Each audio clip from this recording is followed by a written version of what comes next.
Let us go rejoicing to the house of the Lord. Let us go rejoicing to the house of the Lord. Let us go rejoicing to the house of the Lord. Let us go rejoicing to the house of the Lord.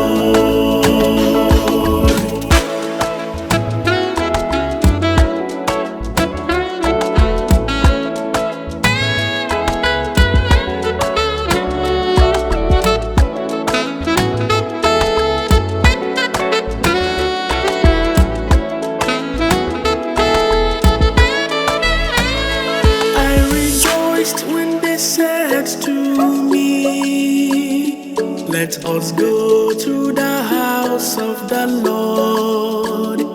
And now our feet are standing within your gates, O Jerusalem. Let us go rejoicing to the house of the Lord. Let us go rejoicing to the house of the Lord.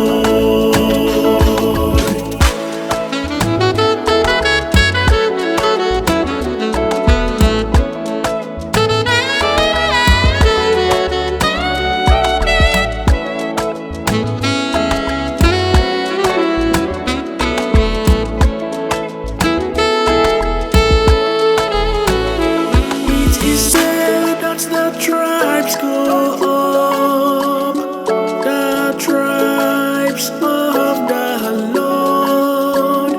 For Israel's witness it is to praise the name of the Lord. You will set the thrones for judgment, the thrones of the house of David. Let us go rejoicing to the house of the Lord. Let us go rejoicing to the house of the Lord. Let us go rejoicing to the house of the Lord. Let us go rejoicing to the house of the Lord.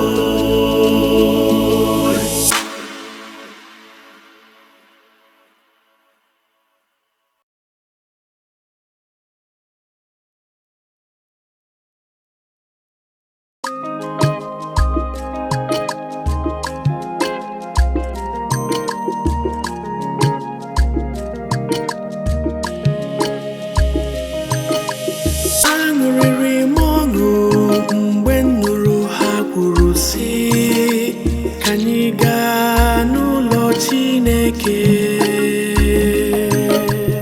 Aṅụrịrị m ọṅụ mgbe m nụrụ ha kwuru sị, ka anyị gaa n'ụlọ Chineke. Aṅụrịrị m ọṅụ mgbe m nụrụ ha kwuru sị, ka anyị gaa n'ụlọ Chineke.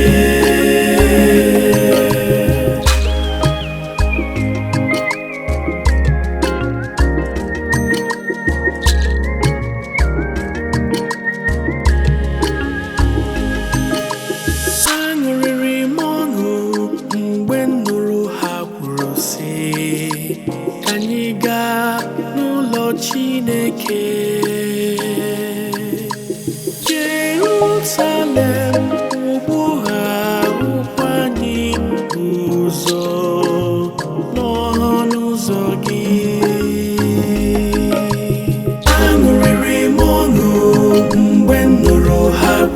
si ka anyị gaa n'ụlọ Chineke.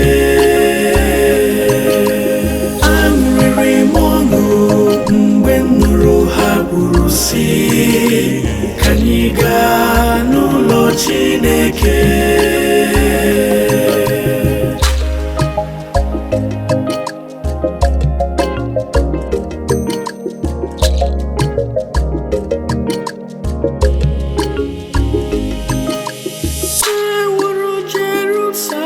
Ka nnukwu obodo ewukọtara ọnụ mee ka o sie ike. N'ebe ahụ ka agbụrụ niile na-ezukọta, agbụrụ nke dị nwenu. Aṅụrịrị m ọṅụ mgbe m nụrụ ha kwuru si ka anyị gaa n'ụlọ Chineke.